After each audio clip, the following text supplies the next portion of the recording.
All attendees are in listen-only mode. Hello everyone, my name is Ellie Parker and I'm going to be your moderator today. I'd like to welcome you to the 11th webinar presented on behalf of Lean Construction Ireland. Just firstly, some logistics. If you have a question, please type it on the webinar. We will consolidate those and ask them of Paul and David in the second half. If there are any questions that we don't get answered during our hour today, we will follow up by email afterwards. So first of all, today you're going to have an introduction from Richard Fitzpatrick, Chair of LCI Ireland, and then the presentation from Paul Ebbs with special guest Dave Umstot, and then we'll do 20 minutes of Q&A towards the end. So I'm going to pass you over to Richard now. Thank you for that, Ellie. Good afternoon, everybody, and thanks for taking your time to join our webinar this afternoon. As Ellie said, it's the 11th webinar in Lean Construction Ireland's webinar programme, which has been running over the last 12 months or so. As Ellie said, I'm Richard Fitzpatrick, and I'm Chair of Lean Construction Ireland, and delighted to have Paul Ebbs and David Umstot present us on this webinar, which is titled The 5 Levels of Last Planner System: Should, Can, Will, Did and Learn. So looking forward to what Paul and David have to say. Paul has over 21 years experience in a wide range of projects at trade and management level. He's a BSc in Management Construction from DIT here in Dublin, and was a co-founder of Lean Construction Ireland back in 2014, and editor of Lean Construction blog. Paul has, over the last 3 years or so, supported dozens of international project teams on their Lean journeys. Firstly, as a Lean coach and consultant with Umstot Project Facility Solutions with Dave in the US, and secondly, as a research fellow for Centre for Lean Projects in Nottingham-Trent University in the UK. He's currently embedded within a UK company and is working with Professor Christine Pasquier, who's based in Nottingham-Trent, doing a research program into design, development and tests of Lean project delivery system that will seek to address the root causes of disruption and delays on projects. So looking forward to the outcome from that research, Paul. And the last planner system is a foundation of the LPDS. Paul will be joined by David Umstot, who's an internationally recognised authority on Lean project delivery, design, build and program management. He's principal of Umstot Solutions and the Realignment Group of California and associate faculty member at San Diego University. He's co-author of a new book, Lean Project Delivery, Building Championship Project Teams, which is scheduled for publication this month, and looking forward to seeing that coming out, David. David's been coaching owners and developers, builders, designers, and specialty trade contractors in lean thinking, culture change, and continuous improvement as part of the company's core offerings. So I'd like to thank Paul and David for pulling together and preparing this webinar and presenting it for Lean Construction Ireland. I'll pass you over to Paul and David to start their presentation on the 5 levels of the last planner system. Over to you, Paul and David. Thanks, Richard, for the introduction, and thanks, Ellie, for hosting us. Thanks to all the listeners for attending, and special thanks to Dave and some of Umstot who were here beside me. Yeah, glad to be here. Thanks. So so today we're going to look at the 5 levels of the last planner system, and we're kind of looking around this graphic on the screen. You know, why do we want the last planner system? Why do we need it? Who is the last planner? Who's critical to success? What are the 5 levels of the last planner system? And so forth. When can you start? Where can you find out some more information? So we look at personal planning. So how good are you at personal planning? What is your personal percentage of promises completed every day? So let's put that in some context. So how often do you watch your favorite program at night time? Do you get to the TV on time?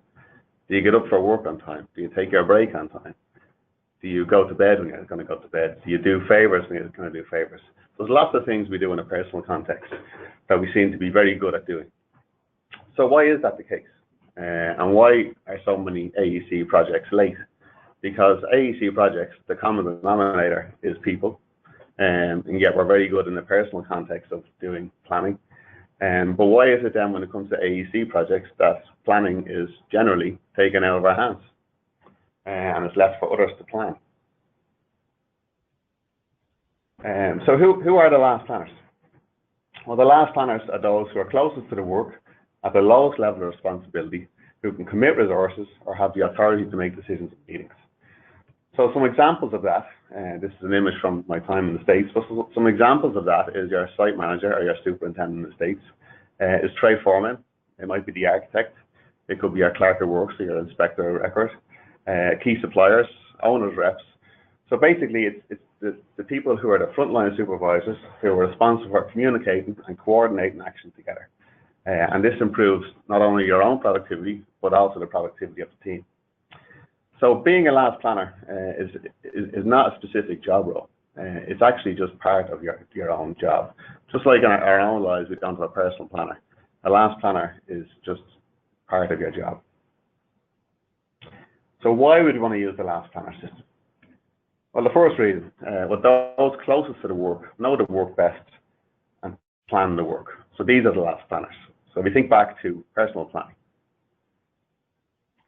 Secondly, we want to leverage the collective experience of the team to plan. So typically, you can share this, David, as well, but yeah, what we typically find when we go to job site trailers or to various office spaces for project planning, we ask, how many years of experience do you have of each person that is participating? And what we find is that typically we range from 300 to 700 years of collective experience in the room. We've seen as much as 1,000.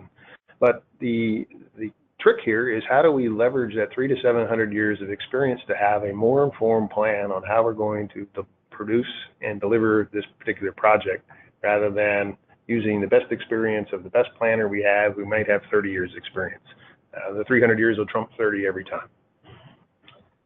And the final thing then, it delivers bad news. So when is bad news good news? Well, the impact of bad news, or the impact of bad news early, getting bad news early, you can reduce the rework through the collaboration and cooperation and the coordination we have it all. So why else would owners want to use the last planner system, Dave? Well, I used to tell my team that bad news doesn't get better with time. So the earlier you have it, the better off you are to be able to develop appropriate countermeasures and address the issue and move on with what you need to do. So what are some of the benefits of the last planner system? Well, we can achieve better project outcomes, and this comes from, again, better collaboration, communication, coordination, and understanding, which leads to reduced schedules. It articulates and activates a routine of conversations that lead to commitments. Now, what do we mean by that? Well, the last planners, they learn how to make and manage commitments and recognize how the use of language is really important when they're making requests and offers. And we'll come back to that now in a little bit later. And finally, it produces reliable work plans and reduces variability, which leads to greater trust and facilitates the efficient execution of work. So with variation, and variation is a type of waste, there's always a price to pay, and that is extended duration, lost performance, or adversarial relationships. So the other types of waste, variability can be seen in design through RFIs, it can be seen in machinery breakdowns, supply and demand of workers, and so forth. So the development of the last planner system. So it started in the early 1990s, and it's still being developed to this day, and I'll share more about that later. But it was developed by Glenn Ballard and Greg Hill, and they surveyed 7 construction companies with 450 foremen's weekly work plans. And these projects were actually best in class at the time. So they were on time and they were on budget. So what percentage of the time did the foreman deliver on their promises? What do you reckon that was? Well, it ranged between 33 and 70%. But what was the average? 54%.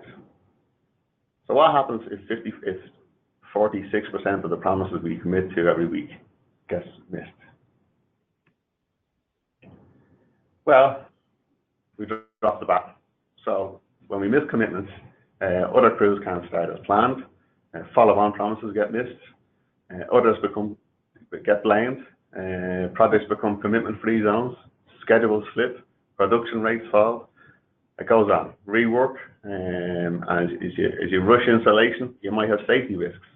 Now, I don't know if you've seen Usain Bolt's last relay race, so he pulled up injured. But he pulled up injured because when he was last to go, and he rushed. So he rushed, and it caused a safety incident. So what can we do about this? Well, promising, and particularly the ability to make and elicit reliable promises, is the primary skill for working in the last planner system, and it's the key to coordination. And again, we're going to come back to that now in a moment. So what is the last planner system? Well, it's a social system used for production planning and control to help improve workflow, plan reliability, coordination, and the predictability of work and projects. Now, myself and Dave have worked on many different types of projects. One is design, construction, software, rollout for a corporate company. We've been used in the procurement stage of projects. It can be used anywhere people have to coordinate and communicate. So the basic premise is that those who do the work, plan the work, and make commitments to complete the work to the other members of the team. What role does the last planner system play within a lean project delivery system?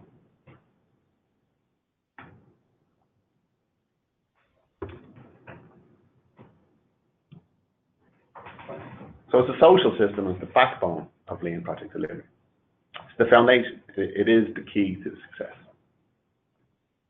It stabilizes workflow variation, as we just said, towards continuous flow for last planners, and flow is the key word there. And one of the key principles for last planner system is the closer the work gets, the more detailed the planning becomes. And finally, and this sets the tone for the presentation, but it dictates the pace of production by making work ready so that what should be done can be done. Once it can be done, promises that can then be listed for what work will be done. Promises are tracked daily, so what are we doing? What did we do? To ensure the team learn from planned failures. So replanning the control at each of the 5 levels with those closest to the work. So what is the last planner system again? This is a schematic of the last planner system. It was developed by Greg Howell, Glenn Ballard, and Hal Maycomber over the last few years. So I've adapted this myself, but this shows you the 5 different levels: should, can, will, did, and learn. And it shows it's a series of interconnected parts, and the purple arrows in here show how the different parts are interconnected with each other. So the trademark of the last planner system, I'm not going to read this, but there is one thing that I want to emphasize, and that is the purpose of trademarking the term is to take care of the use and the meaning of last planner and the last planner system of production control. And why is this? Well, it's to make sure that the last planner system is taught and coached correctly to last planners, and that the last planner system name is not used or labeled incorrectly. So if we go back to the last comment that we had, the fact that it's a system of interconnected parts. So if you omit part of that system, you're reducing the ability of the system to perform. So now into the presentation. Should, so milestone planning. So as we go through now, we're going to expand on the different levels of the elements within this schematic. And we're using the word should here because it doesn't mean it will happen. It just should happen. So we're starting at a high level. So I think, as you said, we're planning in more detail as we get closer to the work. So we start off with milestone planning. And Dan and Dave always refer to this kind of as looking out of a plane at 30,000 feet. And what can you see when you look out of a plane at 30,000 feet? I always hear clouds. Maybe in Ireland. But if you're clear, you can see major landforms, you can see networks of systems, that type of thing. So. So this here is an image from an IFOA project that myself, Dan, and Dave were working on in the States a couple of years back. And it shows the purple milestones on top are the kind of 30,000 feet milestones. The different colored ones underneath are 20,000 feet. And these are the milestones of all the last planners you see around the board here. Now, if you look at the image, I mean, look how engaged people are around the board. Do you think they will be that engaged around maybe a piece of paper? I don't know. So then we're dropping down a level to about 10,000 feet. And what can you see at 10,000 feet? Well, now you're looking at much finer networks. You see the roads, you can see transmission lines, you can see rivers. How are things connected? Yeah. So now we're starting to see the network and the network of commitments. So this here is a phase plan. And what we had before was a milestone plan, which is about 8 months long. And this here is a phase plan, which I think is about 6 to 8 weeks long. And so the last planner here in the black stripe top, he is just clarifying the handoff of work between 2 different people. He's looking at the duration of the activity here. So with last planner system and pull planning, we're always trying to keep the durations as real as possible. So, for example, in your own projects, how often do you see on schedules durations of 5 days, 10 days, 20 days, 40 days? You know, but we often ask the question, or I always ask the question, how long does this activity actually take to do? Not how long is it actually going to be sitting on somebody's desk waiting for them to review it. How long does it actually take? So we're trying to keep the durations real. Yeah, can we back up just for a second? Yeah. All right, so why don't we share with the viewers, why do we have different colored tags on the board? Yeah. So the different colored tags relate to the last planners themselves. So it's very visual, very easy to see who has activities, where and when. The guy pointing out on the screen, they're his colored tags, I think. So they're all the activities that he has to do. And the activities are the activities they need to do to achieve their 20,000 feet milestones. Okay, so what goes on one of those tags? I don't think we have a slide on here, but it's worth talking about. Yeah, so what goes on with those tags? So what we start off on the top of the tag is your activity, and this is what you're going to give to somebody else. Underneath that, then we will have I need. So what do you need from somebody else in order to start your activity? We also then have durations, which we're trying to keep real, and then we also link that with unique tag ID numbers, which really kind of need to be in the field to explain that a bit more. License plate. Yeah, but we're creating both the phase plan and the milestone plan with something called pull planning. So why would we want to use pull planning? Okay, stupid question maybe. Can you say the alphabet? Yes. Okay. Can you say it backwards? Maybe. with effort. Okay, well, I'm going to answer the question. Yeah. Why is it so difficult? Well, what I often hear is that, well, we're used to saying the alphabet going forwards, which is true, but also it's difficult because we have to think what comes before each letter before we actually put it down. So we're starting to think, and by thinking backwards, we have to be more creative, and it encourages more fresh thoughts. It also flushes out predecessors, as in what do you need to start the work, and also constraints that you need that will release work. And we come back to constraints now shortly. But also the pull planning, it really, if we look back at those diagrams again, the images, the actors, the last planners, start to really get a better understanding of the whole project as a whole. And again, it helps deliver us bad news at the field and the aha moments, so to speak.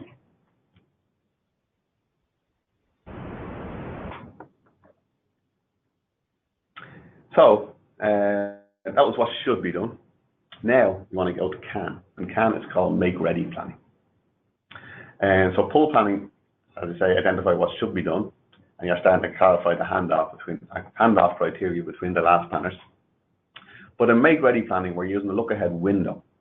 So we're using the window to identify constraints that what can be done, identify constraints so that we can make the work ready, so it can be done.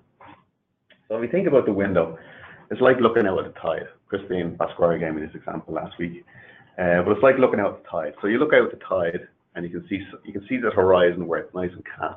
Well, that's our window. We want to be going out to where it's nice and calm. So we think of the waves, they're the constraints that we want to be identifying. So we're not just looking ahead, we want to be identifying the constraints that's going to stop the flow of this project. So here's an image from the same project, and we have the internal facilitator and my good friend here, Dave, here beside me, looking on, and they're screening the activities here for constraints. And I think the internal facilitator here, they actually turned one of the tags when they came across the constraint. So that was kind of an identifier that this is a constraint that's going to stop us. So a lesson learned I want to share from this project, you see there's a table in front of where the boards are.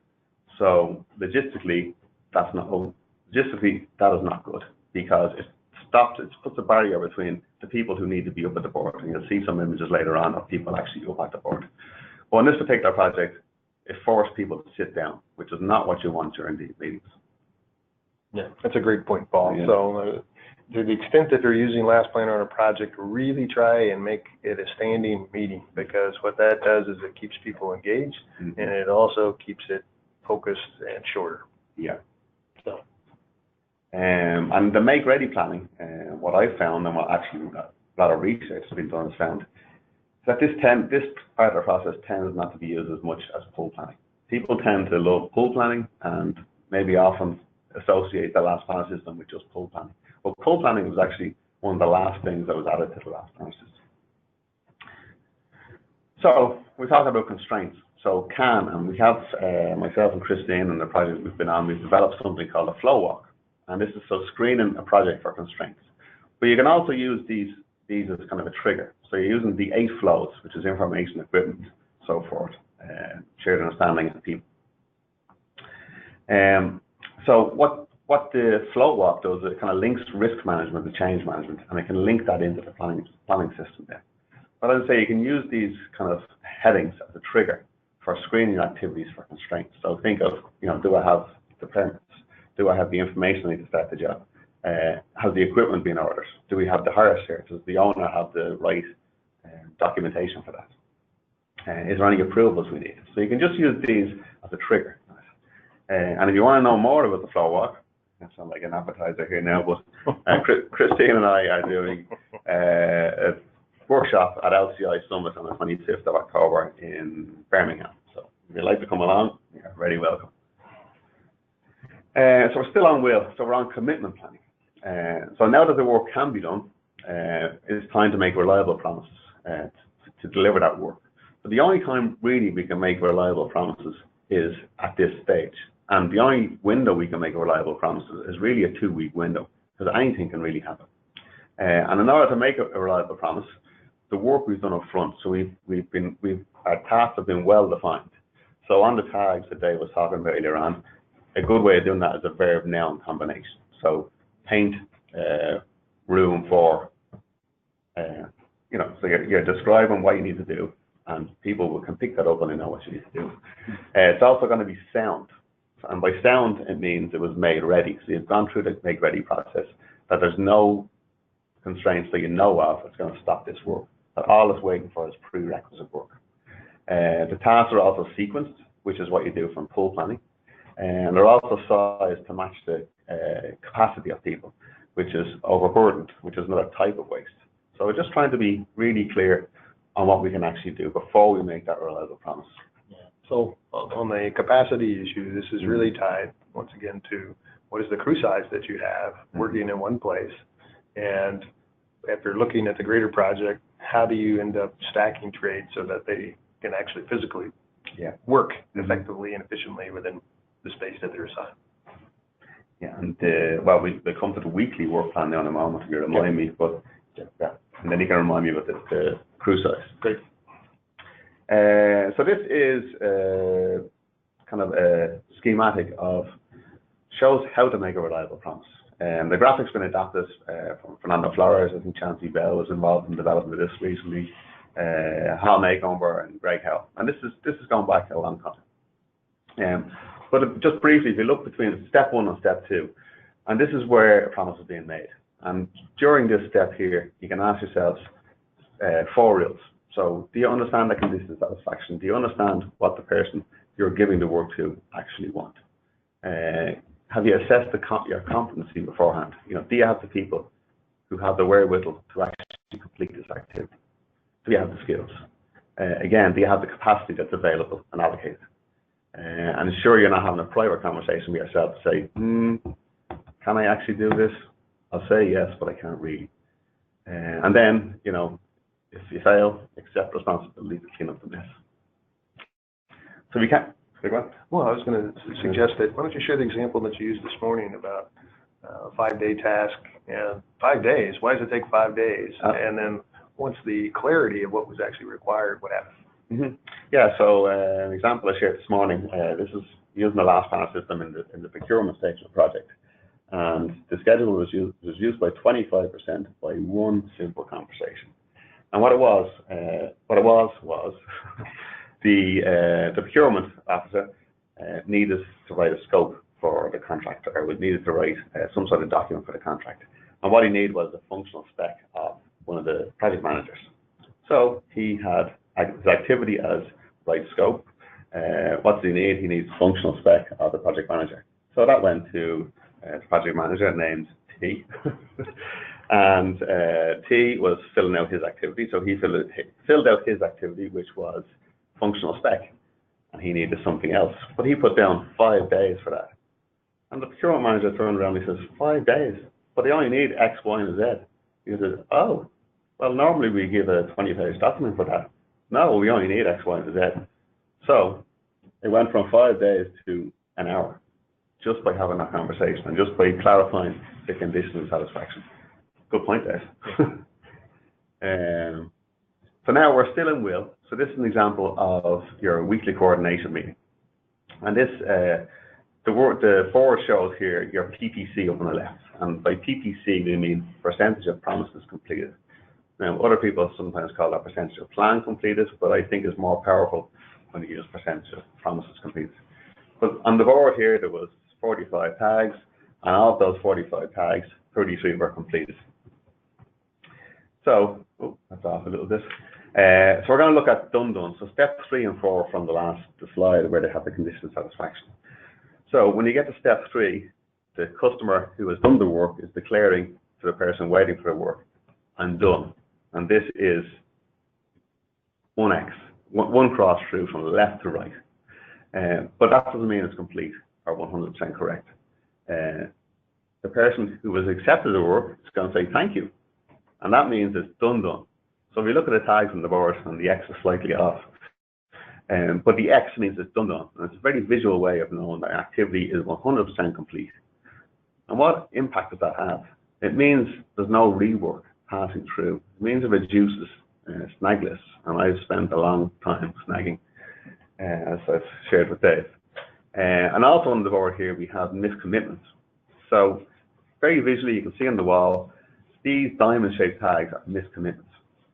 On the back of each one, you're going to have a reason for miscommitments, and we'll look at that now in a moment. But very visually, you can see the impact of a miscommitment on the schedule. So the blue ones here in this particular example is from a demolition contractor, and they made the promises themselves to have X amount crew size on site, but they missed their commitments. So it had an impact on the schedule, and the team was able to replan. So we're looking at DID then. So DID is a daily huddle. So now that last planners have made commitments, what will be done, they'll have a 10 or 15 minute daily huddle every day. And this is to monitor the plan and replan based on new constraints that arise. And we're using PPC and reasons for miscommitments as metrics.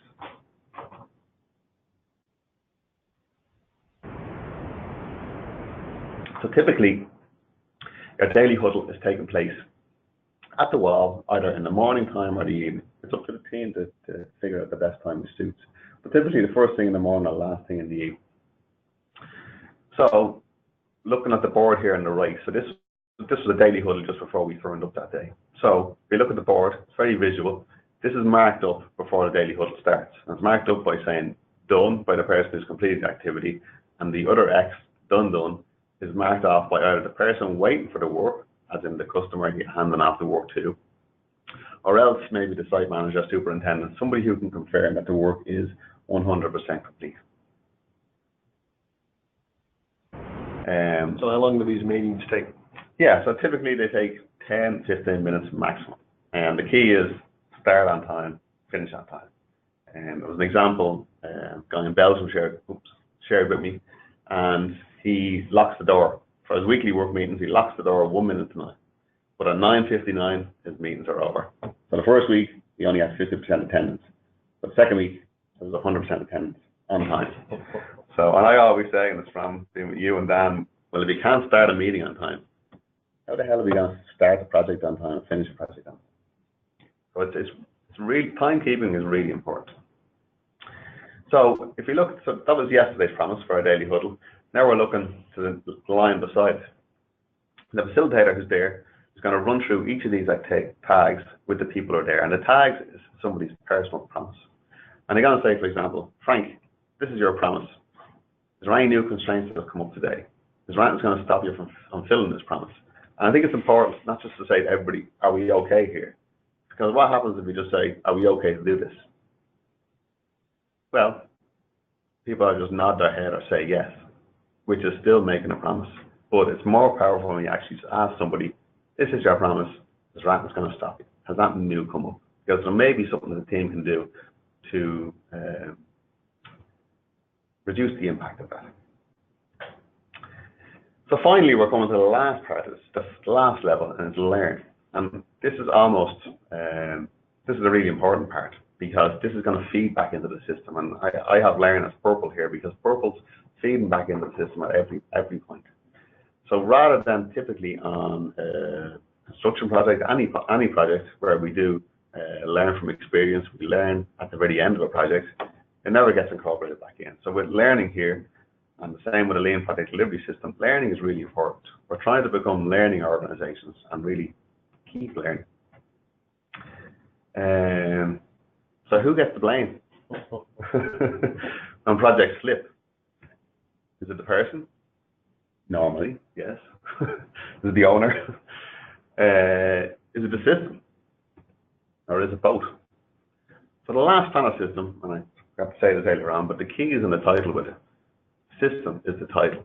And I always try and use the word last panel system, because the system part of this is really important, because we're learning from the system. Everything we're learning is to do with the system.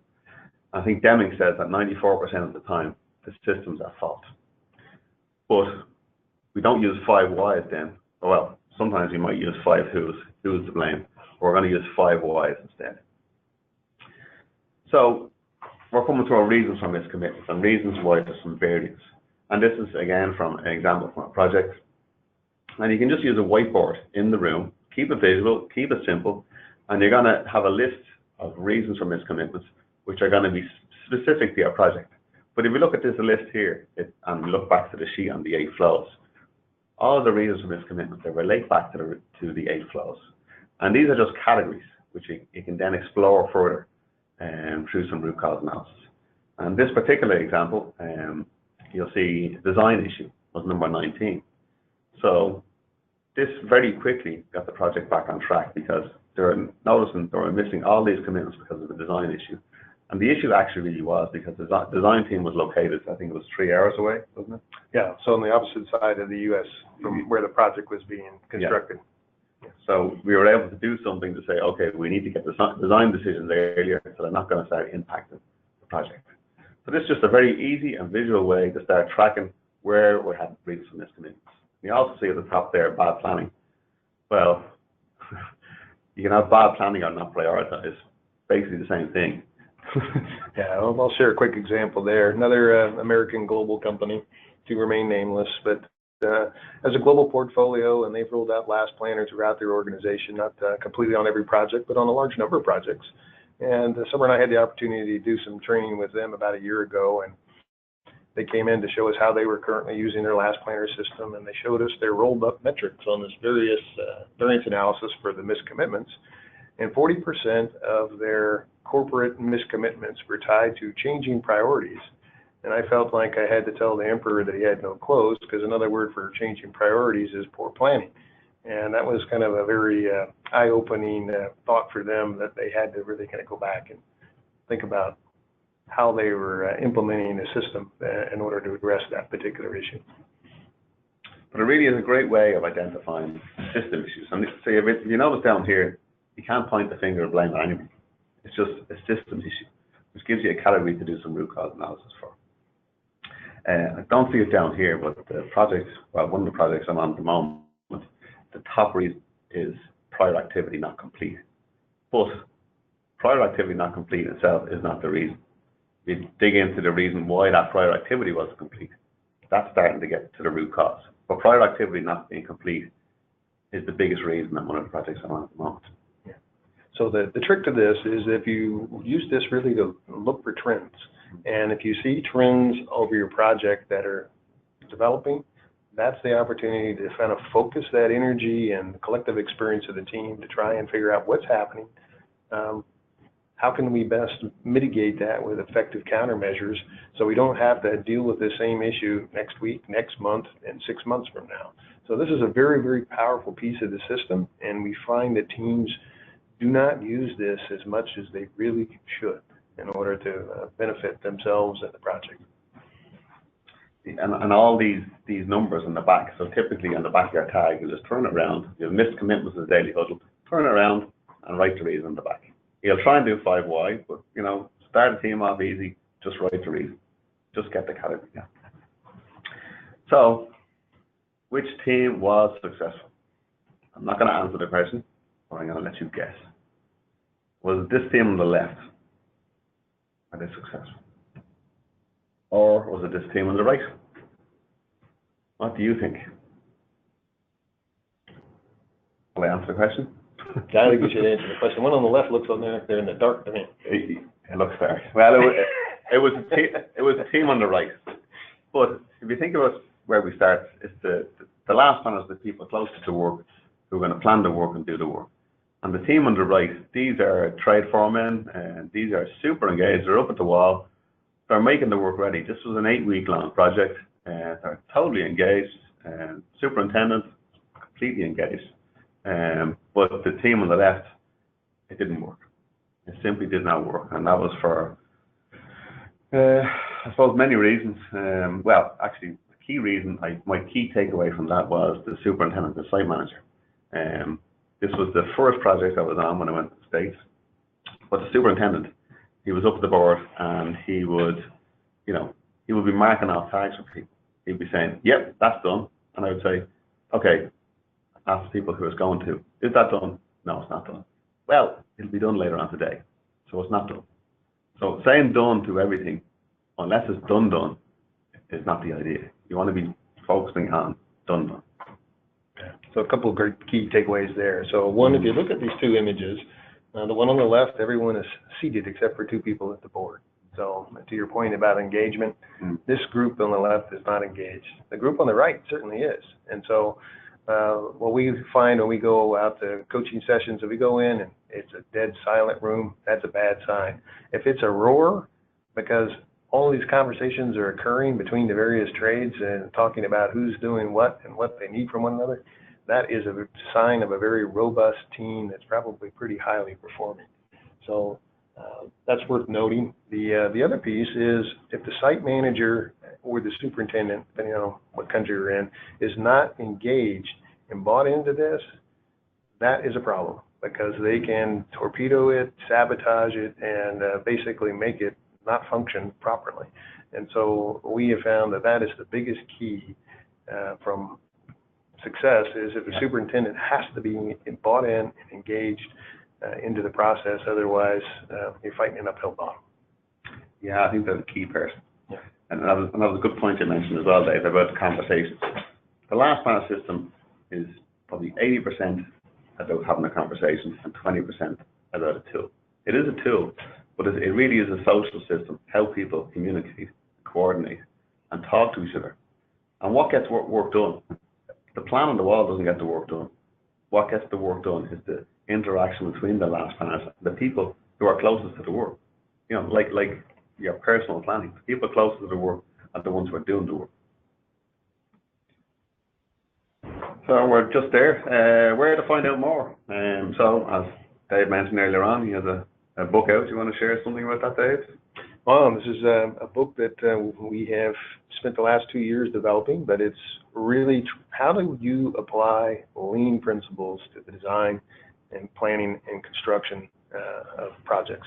And so 15 chapters, a lot of different lean concepts, including last planner, root cause analysis, and a whole host of other things.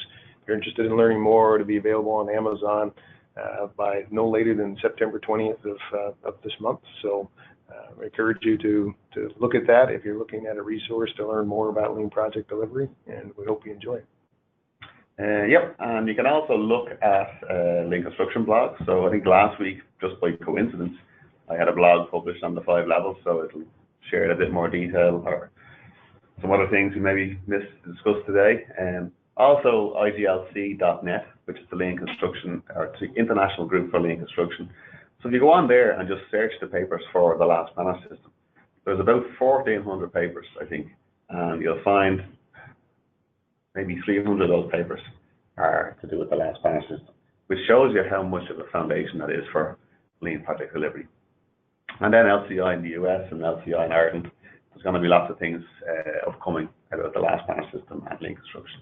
And I think Glen Ballard will be over in the new year, so watch this space. So yeah, thank you for listening.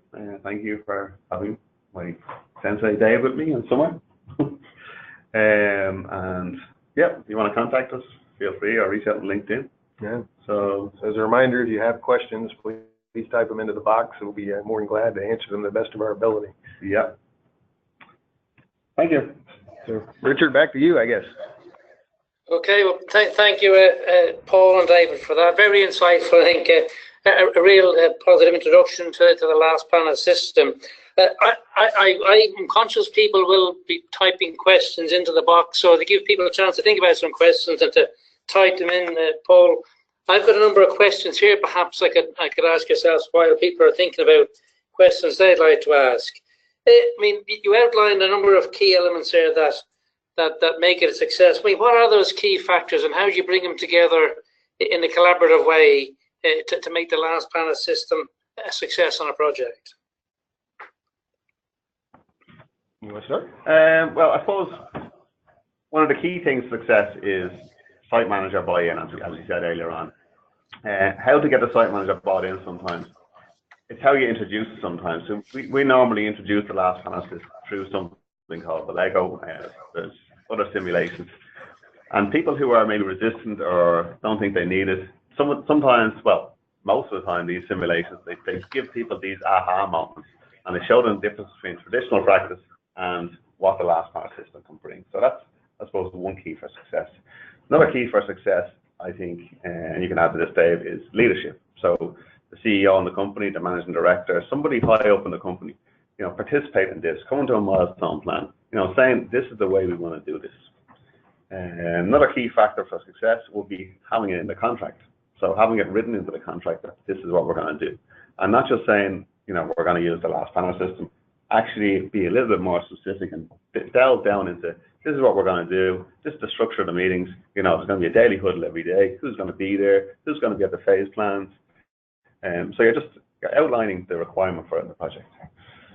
Dave? Yeah, well, those are all three important things. Having the site manager, superintendent's buy-in is key. Having a space to do this is absolutely key, and that's a bigger challenge here in Europe than it is in the U.S., just because of the physical constraints of some of the site trailers that are supporting the ongoing constructions, but you need to have space for that. Really using it for learning, as we commented on during the missed commitments, and that, how do you end up getting better? Well, by understanding, why you missed the commitments and then doing something about it so that you don't have those conversations for the balance of the project. So those are probably, 5 or 6 good things or good key ingredients. There's more, but I think that if you start with that, you're in pretty good shape. Let me just add into that. So the reasons for miscommitments, and for any QS that are listening out there, these are not for bashing over the head with somebody. These are not for, carrot and stick kind of approach. The miscommitments really are for learning from the system approach, and not to be bringing this into a contractual kind of adversarial environment. Yeah. So, I mean, that's. I mean, the couple of takeaways I get from that is obviously you need leadership and buy-in to adopt and implementing the last panel system, and having the right resources and space to make it an interactive working tool that has real value on a project. Yeah. So another question I have here is, are there any examples of where the implementation of the last panel has failed? I mean, you give us examples of why they'd be a success, but if they were all in place and there was coming along, are there any examples where you've come across where it's not been successful, even though all the building blocks were in place at the start? What we've found, Richard, is between the two major principals of our company, we've coached over 130 last planner teams, and we've only had one failure. And then that one failure was when the superintendent just was not engaged, and he said, I'm not going to do this. And guess what? It didn't happen.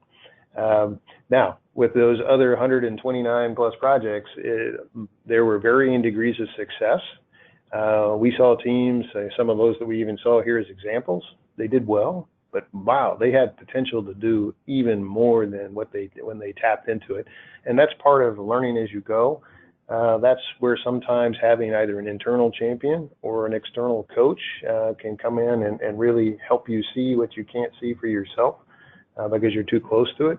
But what we have seen is that Last Planner has remarkably better results than critical path method scheduling, and maybe that's a good segue into a discussion on that. I don't know if there's a question tied to that, but we get that frequently is, how does Last Planner tie into CPM? And let me share that, on the CPM side, if we look at projects across the globe, depending on what studies you look at, 70+% are failures with respect to schedule. If we look at owners' expectations, including you, Richard, do you want projects to finish on time? Well, what we have found based on surveys is that owners, should we say the contractors that deliver the projects are 3 times as likely to say that they've met the owner's expectations with respect to schedules than the owners are. So there's a big disconnect on that piece of it, on either defining the expectations or meeting them once they're defined.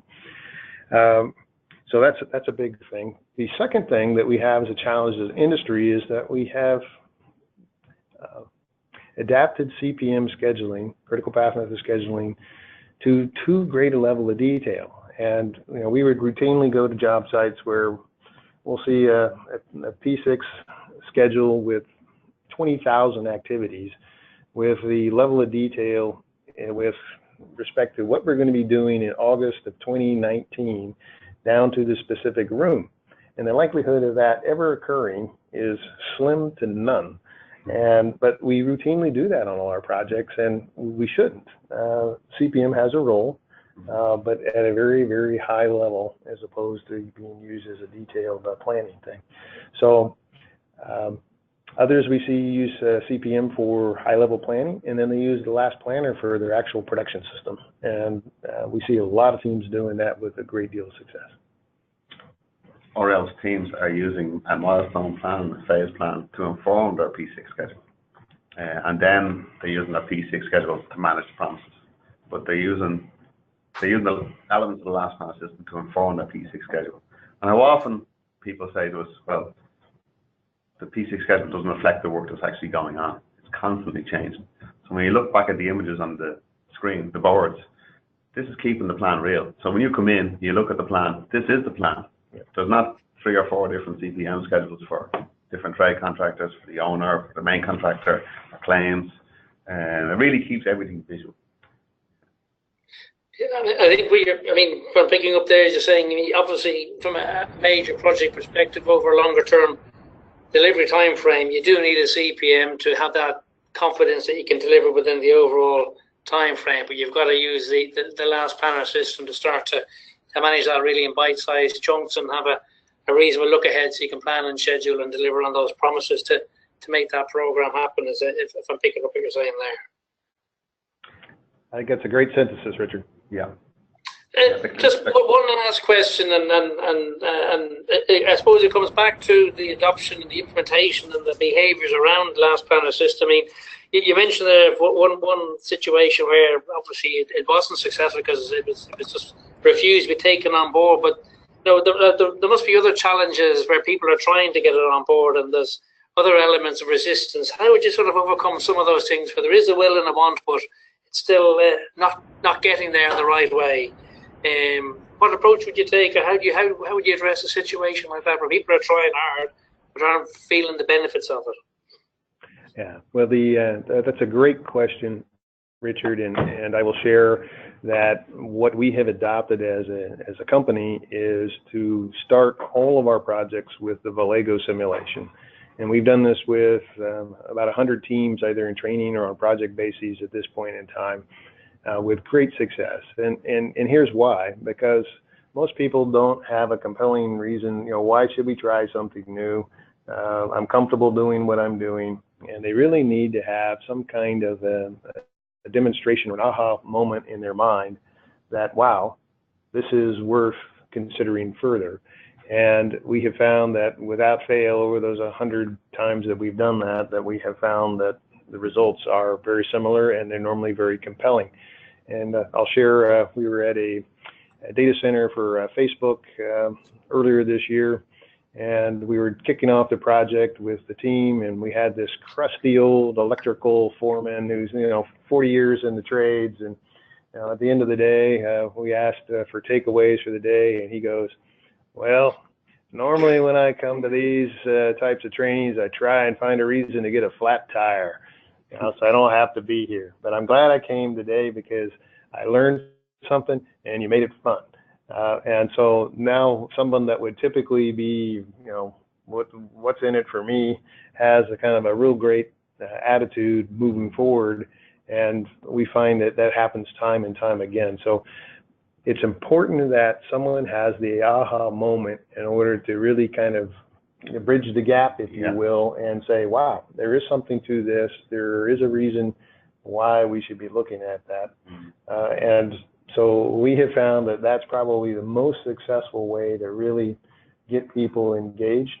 And what physically happens is that over time on a project, you will have different people engaged in the project at different times. And so there has to be an effective onboarding strategy.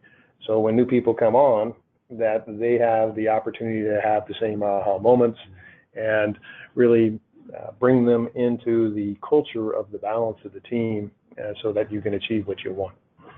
But I'm just going to add into that just very briefly. So one of the projects I'm on at the moment, I know the project manager wouldn't mind me saying this because he said publicly, I've done it many times recently, but he was resistant for a long time. And for whatever reason it was, just resisting.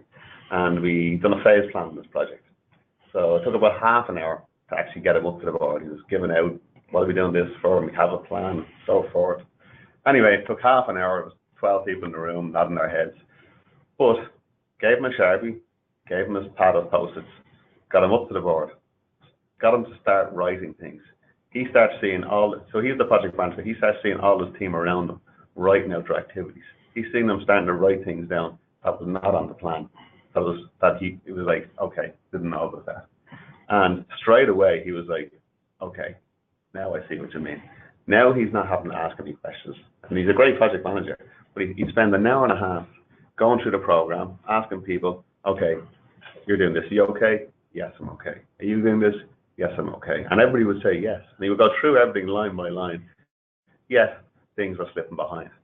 But what he found then from the way we were doing this now with phase planning and doing our weekly work meetings, people are up at the board. People are writing those activities themselves. And he is completely turned around. The amount of people that come up to me and said, Bob, how did you turn this guy around? He was unturnable. So people just need to do it. Having that pen in your hand, being up at the board, hearing the conversations, that just transforms people. And transforming those people, they're going to be the biggest advocates going forward. This guy has got a dedicated cabinet to the project we're on now. I mean, I've never seen a transformation like it myself. The key was putting the Sharpie in the hand and getting up to the board. Listen, I'm conscious of time. We've had a couple of questions come in from people listening in, so I'll quickly run them past you. Are you aware of any public agency putting into the contract documents the use of a last planner system? Well, the answer is in the United States, yes, quite a few. We're seeing that more and more, particularly in the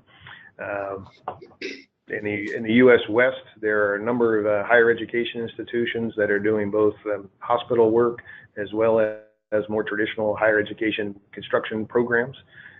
We see that now in other public agencies elsewhere in the country that are either doing more typical general public buildings.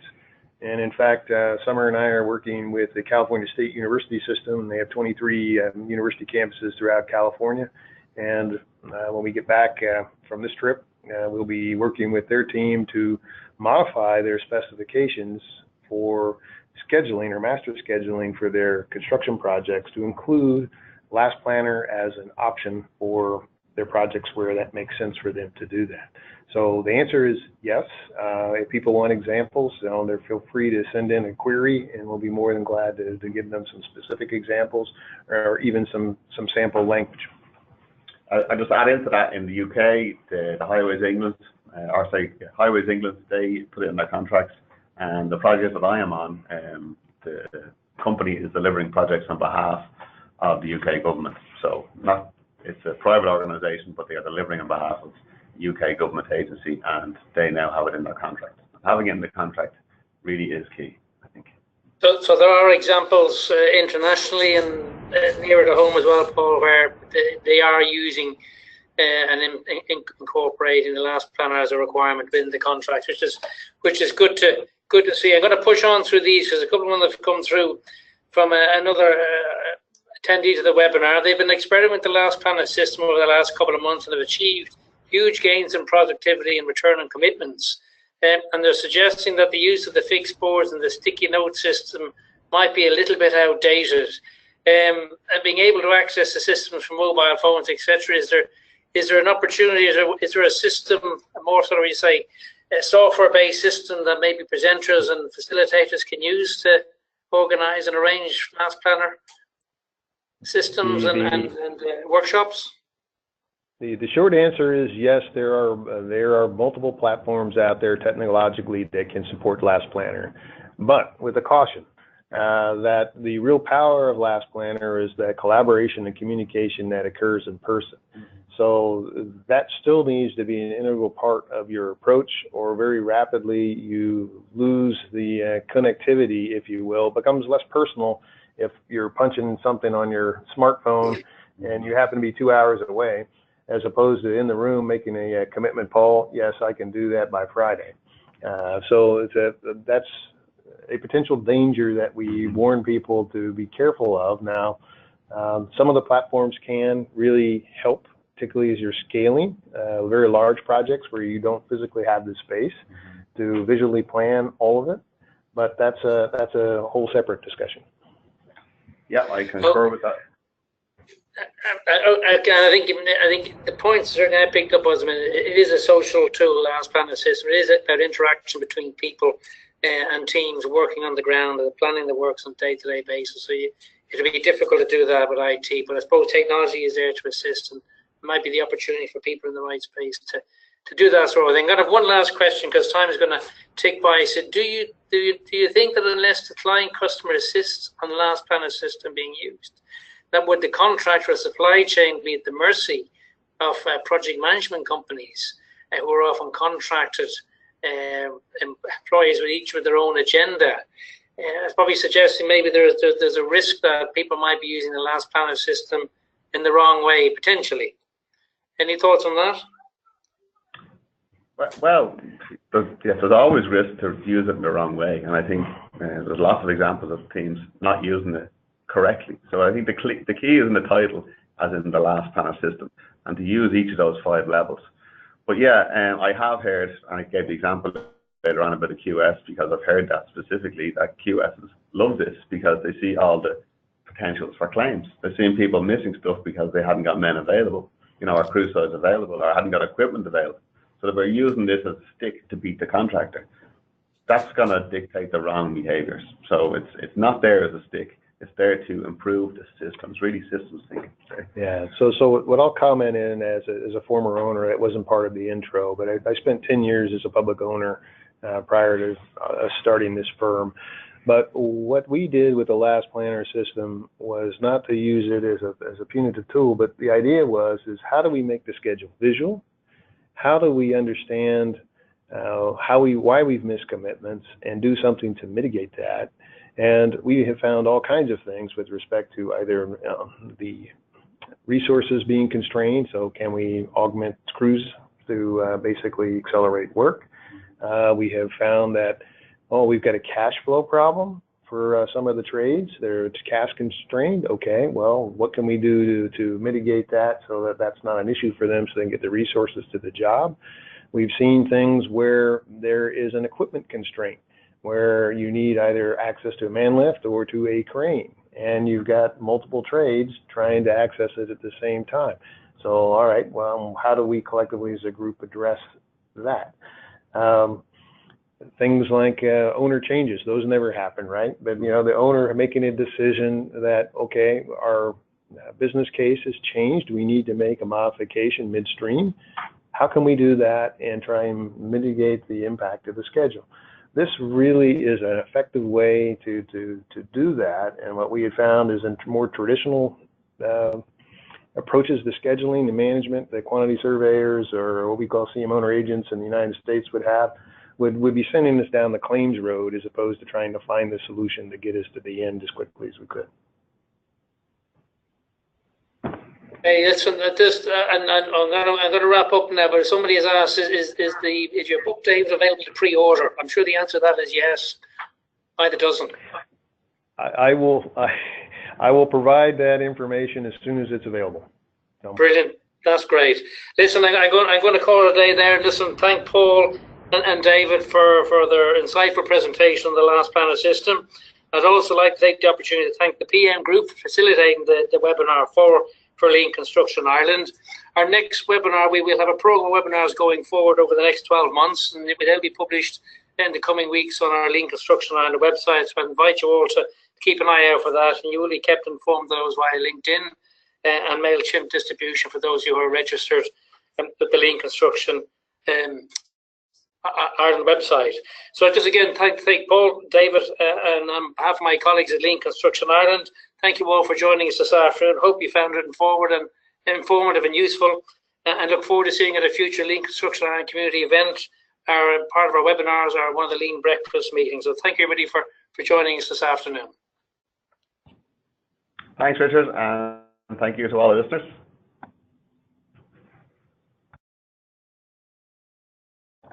Goodbye.